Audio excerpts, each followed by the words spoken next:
Hello, my self Hitesh Kaushik और civil step के इस प्लेटफॉर्म पर मैं आप सभी लोगों का स्वागत करता हूं। आज के सेशन में हम एचएएस एग्जाम के लिए इंपॉर्टेंट एमसीक्यूज डिस्कस करेंगे हिस्ट्री सब्जेक्ट से रिलेटेड। हम मॉडर्न हिस्ट्री का पीरियड बिटवीन 1919 टू 1935 इस टेन्योर के बीच के सवाल जो है वो आपके साथ डिस्कस करेंगे। चलिए शुरुआत करते हैं आज के सेशन की। पहला क्वेश्चन ये रहा आपके सामने और यहां पर मैं कुछ जो नंबरिंग मिसिंग है उसे लगा देता हूं 1, 2 एंड 3। ठीक है, तो गांधी इरविन पैक्ट से रिलेटेड फर्स्ट क्वेश्चन है। गांधी इरविन पैक्ट 1931 में जो हुआ था, इसमें किन चीजों पर जो है वो समझौता हुआ था? ठीक है, गांधी और लॉर्ड इरविन के बीच में। Withdrawal of civil disobedience by Congress, पहला पॉइंट। दूसरा, release of all political prisoner not convicted of violence. Third, participation of Congress in second round table conference. तो आपको बताना है कि इनमें से कौन सी उसमें शर्तें थी। देखो, पहला हम इसमें डिस्कस कर लेते हैं। देखो, पहला तो सिविल डिसोबीडियंस मूवमेंट को विड्रॉ या फिर पार्शियली रोक दिया गया था तब तक के लिए जब तक के लिए सेकेंड राउंड टेबल कॉन्फ्रेंस नहीं हो जाती, तब तक के लिए। ठीक है, तो बिल्कुल ठीक है, ये पहला पॉइंट ठीक है। ठीक है, तो विड्रॉ किया गया था। ठीक है, ऑल्दो वो बाद में उसे रिज्यूम कर दिया गया, लेकिन तब तक के लिए तो विड्रॉ था। उसके अलावा सारे पॉलिटिकल प्रिजनर्स रिलीज करने के लिए लॉर्ड इरविन ने हामी भर दी थी, जिन पर भी कोई हिंसा का मामला नहीं है, नॉट कन्विक्टेड ऑफ वायलेंस। बिल्कुल ठीक है। Congress second round table conference में मौजूद रहेगी। गांधी ने ये लॉर्ड इरविन के साथ इस समझौते में इस बात पे मंजूरी दी थी। यानी तीनों ही पॉइंट ठीक है, आपका आंसर आना चाहिए सी। ठीक है, तो आंसर इज सी। ठीक है, चलो करेक्ट। अब आ जाते हैं दूसरे सवाल पर। With reference to government of India act 1919 की गवर्नमेंट ऑफ इंडिया एक्ट के संदर्भ में नीचे दिए गए कथनों पर ध्यान देना है। पहला, it introduced system of dyarchy in provinces, मतलब इसने डुअल रूल एस्टैब्लिश किया प्रोविंसेस में, राज्यों में। ठीक है, it made Indian legislature bicameral for the first time, इसने इंडियन लेजिस्लेचर को द्विसदनीय बना दिया, दो हाउसेस वाला बना दिया। ये यहां पर कहता है, ये दूसरी स्टेटमेंट। मैं आपको बता दूं, आपको बताना है कि या तो पहली स्टेटमेंट ठीक है या दूसरी, या दोनों ठीक है या दोनों ही ठीक नहीं है। ये चार ऑप्शन है आपके सामने। अब देखो, पहली स्टेटमेंट अगर मैं यहां देखूं, चलो आंसर देखते हैं इसका। Answer is both 1 and 2। यानी 1919 की इस गवर्नमेंट ऑफ इंडिया एक्ट में प्रोविंसेस में डुअल रूल एस्टैब्लिश किया गया था। बिल्कुल ठीक है। ठीक है, करेक्ट। पहला तो हो गया जी करेक्ट। ठीक है, ठीक है, पहला हो गया आपका करेक्ट। दूसरा, बायकैमरल यानी दो सदन की व्यवस्था, lower house upper house, lower house यानी लेजिस्लेटिव असेंबली, अपर हाउस यानी काउंसिल ऑफ स्टेट्स, एस्टैब्लिश की गई थी यहां पर चेक्स और बैलेंसेस रखने के लिए, ताकि एक दूसरे के कामकाज पर चेक्स और बैलेंसेस रखे जा सके और डबल चेक हो सके कोई भी लॉ बनने से पहले। इसी के लिए ये दो सदन वाली व्यवस्था यहां से शुरू की गई थी। ठीक है, ये भी बिल्कुल ठीक है। यानी कि आपका बोथ 1 एंड 2 इसमें करेक्ट, जो हमने देख ही लिया आंसर। ठीक है, अगले क्वेश्चन पे आते हैं। Which of the following provisions were made under the Government of India Act 1935? इनमें से कौन से provision government of India act 1935 के अंडर थे? Establishment of all India federation, हाँ बिल्कुल था। देखो, इससे पहले 3 राउंड टेबल कॉन्फ्रेंसेस हुई थी, 30, 31 और 32 में। तीनों के अंदर ही ये बात बार बार उठी थी कि ऑल इंडिया फेडरेशन बनाएंगे, और उसी को वजूद में लाने के लिए गवर्नमेंट ऑफ इंडिया एक्ट में भी ये प्रोविजन रखा गया था, ऑल इंडिया फेडरेशन।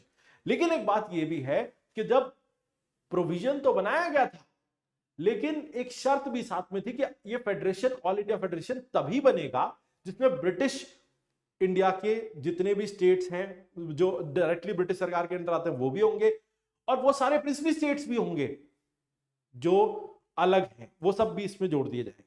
ठीक है, तो ये ऑल इंडिया फेडरेशन बनेगा। लेकिन शर्त ये है, प्रिंसली स्टेट जितने भी हैं उसमें से 50% कम से कम इस फेडरेशन के लिए मंजूरी दें, तभी ये फेडरेशन बनेगा, वरना फेडरेशन की कोई शर्तें लागू नहीं होंगी। ठीक है, तो ऑल्दो वैसे प्रोविजन तो था, तो इसलिए हम इसको करेक्ट मानेंगे। दूसरा, provincial autonomy replacing dyarchy in the provinces, यानी कि ये कहता है कि प्रोविंशियल ऑटोनॉमी होगी, यानी राज्य जो है वो अपने हिसाब से अपने कार्य कर पाएंगे, डायरकी नहीं चलेगी। ठीक है, ये दूसरा है। तीसरा, separation of Burma from India. अब तीनों ही स्टेटमेंट ठीक है, ऑल इंडिया फेडरेशन के लिए भी प्रोविजन था, डायरकी हटाई गई थी राज्यों से, और वहां पे राज्यों को स्वयं शासित व्यवस्था दी गई थी और साथ ही में बर्मा को अलग कर दिया गया था। स्कॉटिश कॉलोनी था हमेशा से, कल्चर भी बर्मा का अलग था। भारत छोड़ने से पहले अंग्रेजों ने 1935 गवर्नमेंट ऑफ इंडिया एक्ट में प्रोविजन रखा था कि बर्मा को भारत से अलग कर दिया जाए और 1937 में एक्चुअली उसको अलग किया गया according to the provision of government of India act 1935। यानी कि 1 2 3 तीनों इसमें ठीक है। ठीक है, चलो तो आंसर आपका क्या आएगा इसमें? आंसर आएगा डी। चलो अगला देखते हैं। Consider the following statements regarding government of India act 1990। यहां गवर्नमेंट ऑफ इंडिया एक्ट 1919 के संदर्भ में 3 कथन दिए गए। पहला, it introduce system of dyarchy both at centre and provinces. अब ये दोनों जगह नहीं हुआ था तो इसीलिए ये स्टेटमेंट हो गई गलत। दूसरा, इसमें बाइकैमरल लेजिस्लेचर सेंटर में, हाँ द्विसदनीय व्यवस्था रखी गई थी, ये तो ठीक है।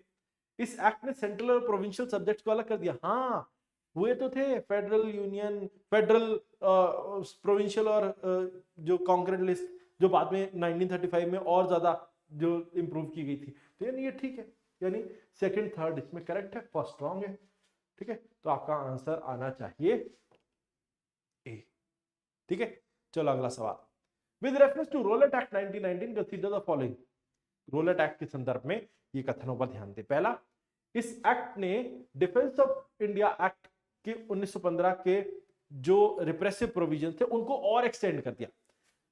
ठीक स्टेटमेंट है बिल्कुल।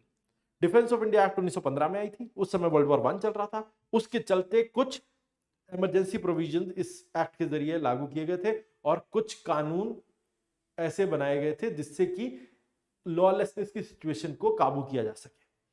लेकिन वॉर खत्म होने के बाद भी रोलेट एक्ट ने उसको जारी रखा, एक्सटेंड करके रखा। ठीक है, तो ये बिल्कुल ठीक है। गांधी ने इसी का विरोध किया कि भाई आप जब कोई वॉर नहीं चल रही तो आप ऐसी वॉर टाइप रिस्ट्रिक्शन लगा के कैसे रख सकते हैं? आप कैसे लॉ ऑफ हैबियस कॉर्पस जो है उसको सस्पेंड कर देते हैं? कैसे किसी को अधिकार नहीं है कि वो कोर्ट में जा सके, जूरी के सामने उसका मुकदमा चले, जो डिसाइड करे कि उसने अपराध किया या नहीं, सीधा उठा के जेल में डाल देते थे रोलेट एक्ट के जरिए। तो ठीक है, चलो। It allowed political cases to be tried without juries and permitted detention without trial. बिल्कुल, ज्यूरीज के बिना ही जो है पॉलिटिकल केसेस जो है वो मैनेज किए जाएंगे और प्रिवेंटिव डिटेंशन भी होगी 2 साल तक की। बिल्कुल ठीक है। It was supported by all members of imperial legislative council. हाँ, ये वाला जो है ये गलत है। इंपीरियल लेजिस्लेटिव काउंसिल के सभी मेंबर्स ने इसको सपोर्ट नहीं किया था, तो ये वाला हो गया आपका रॉन्ग, यानी पहली और दूसरी स्टेटमेंट आपकी हो गई करेक्ट। ठीक है, चलो, तो यानी answer is a. Next, which one of the following best describes the reason for the Jallianwala Bagh massacre? अब जलियांवाला बाग मैसेकर का मेन मुख्य कारण क्या था? बाल गंगाधर तिलक और नेहरू का अरेस्ट होना लाहौर में। दूसरा, प्रोटेस्ट अगेंस्ट खिलाफत रेजोल्यूशन, या फिर पब्लिक मीटिंग जो हुई थी रोलेट एक्ट के बैन के अगेंस्ट, वो आगे चल के जलियांवाला बाग का रीजन बना, या फिर किसानों की एक अपराइजिंग जो अगेंस्ट पोस्ट किसानों को जो फौज में भर्ती किया जा रहा था उसके अगेंस्ट जो किसान खड़े हो गए थे वो। तो असल में जलियांवाला बाग मैसेकर का रीजन था कि रोलेट एक्ट इंपोज की गई थी, उसके चलते कुछ हिंसा हुई। हिंसा का कारण यह था कि सत्यपाल, डॉक्टर सत्यपाल और सैफुद्दीन किचलू, उनको अरेस्ट किया गया था और उसके चलते, ठीक है, उसके चलते कुछ हिंसा हुई। पब्लिक मीटिंग रखी गई थी 13 अप्रैल को जलियांवाला बाग में, और वहां पर रोलेट एक्ट के अगेंस्ट जो है एक बड़ा जो है वो संगठन जुटने वाला था, सरकार को अंदेशा था, और इसी के लिए उन्होंने जो है वो पब्लिक मीटिंग के अगेंस्ट इस नरसंहार का ऑर्डर दिया था। ठीक है, चलो, Michael O'Dwyer and General Dyer were the 2 responsible people in this case. ठीक है, तो आंसर क्या आएगा आपका? आपका ये आएगा। ठीक है, चलो आगे। खिलाफत and non cooperation movement were withdrawn primarily because. खिलाफत और नॉन कॉपरेशन क्यों वापस लिए गए थे?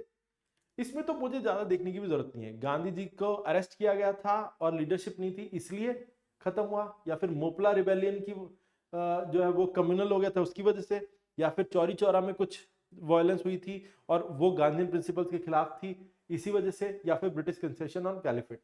तो सीधी सी बात है कि ये दोनों आंदोलन खत्म हुए जब चौरी चौरा में हिंसा हुई, और उसके बाद हिंसा जो गांधी जी के आइडियल्स के खिलाफ थी, इसीलिए गांधी जी ने बारदोली से उसे वापस लिया।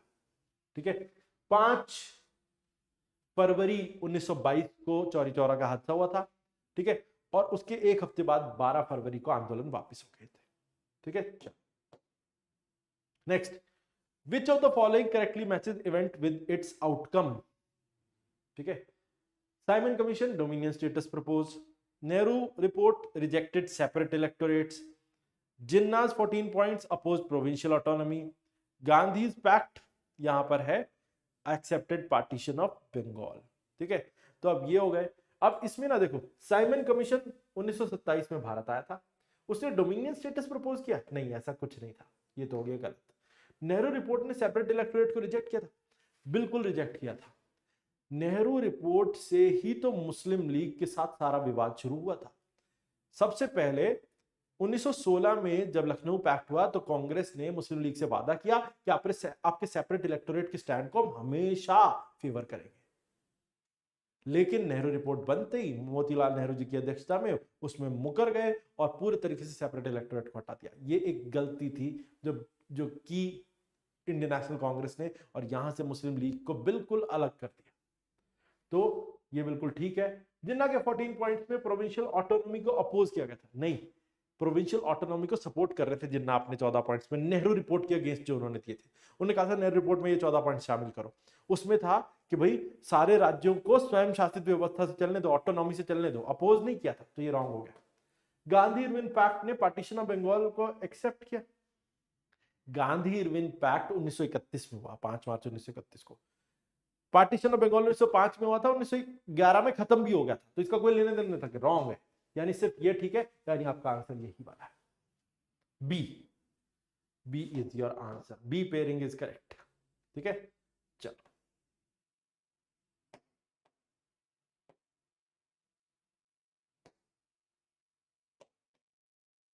Arrange following in correct chronological order.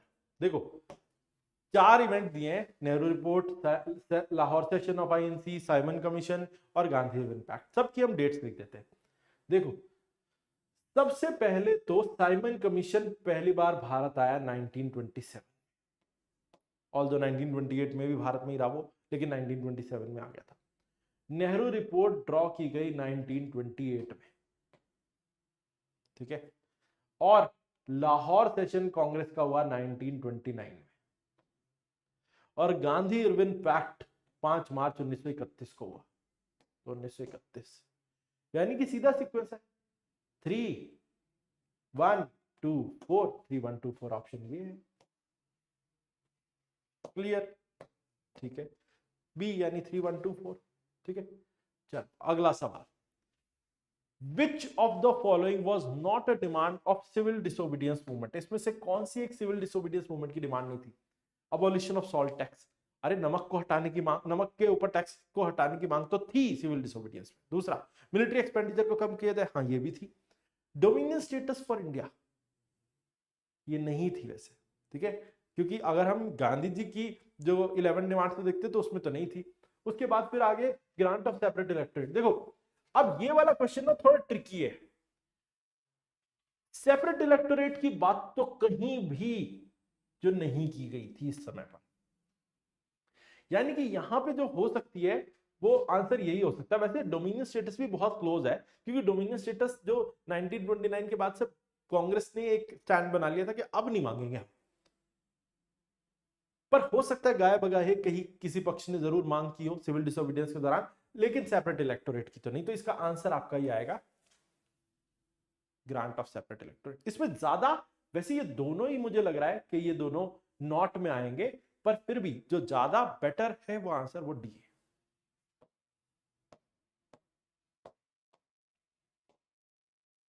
ठीक है,